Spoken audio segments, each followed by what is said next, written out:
सर्वसामान्यांच्या हक्काचा आवाज जागर जनस्थान। राहुरी तालुक्याची कामधेनू म्हणून ओळख असणाऱ्या डॉक्टर बाबूराव बापूजी तनपुरे सहकारी साखर कारखान्याच्या कायम व सेवानिवृत्त कर्मचाऱ्यांना थकीत वेतन, सेवानिवृत्त पेन्शन रक्कम, शिल्लक भविष्य निर्वाह निधी रक्कम, ग्रॅज्युएटी रक्कम, भविष्य निर्वाह निधी विभागाकडे शिल्लक असणारी कामगारांची 10% असणारी गंगाजळी रक्कम त्वरित अदा करण्यात यावी याच्यासाठी कार्यस्थळावरील लक्ष्मी नारायण मंदिर प्रांगणात निवडक कर्मचाऱ्यांच्या वतीने नियोजन बैठकीचे आयोजन करण्यात आले होते। आमच्या कारखान्याच्या युनियनच्या वतीने कोणत्याही प्रकारचे पाठबळ आमच्या व्यथित कामगारांना मिळत नाही।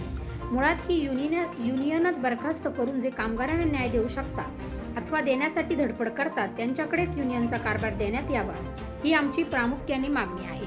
आजपर्यंत आमच्या संसाराची राखरांगोळी होत असतानाही ही युनियन फक्त बघ्याची भूमिका घेत आहे। ज्या दिवंगत कामगारांच्या पैशावर जे कामगार भवन उभारले त्या कामगारां भवनच्या माध्यमातून येणाऱ्या पैशाचा अपव्यय सुरू आहे। कामगार मेटाकुटीला आला तरीही युनियन हाताची घडी व तोंडावर बोट घेऊन कुंभकर्णाची झोप घेत आहे, असे चंद्रकांत कराळे, नानासाहेब पेरणे, रफिक सय्यद तसेच इतर कर्मचाऱ्यांनी आपली कैफियत नियोजन बैठकीत उपस्थितांसमोर आपल्या मनोगतात मांडली। यावेळी सोपान कोहकडे, भास्कर कोळसे, संतोष दुशी, पाऊलस भोसले, आबा शेलार आदी कामगार उपस्थित होते।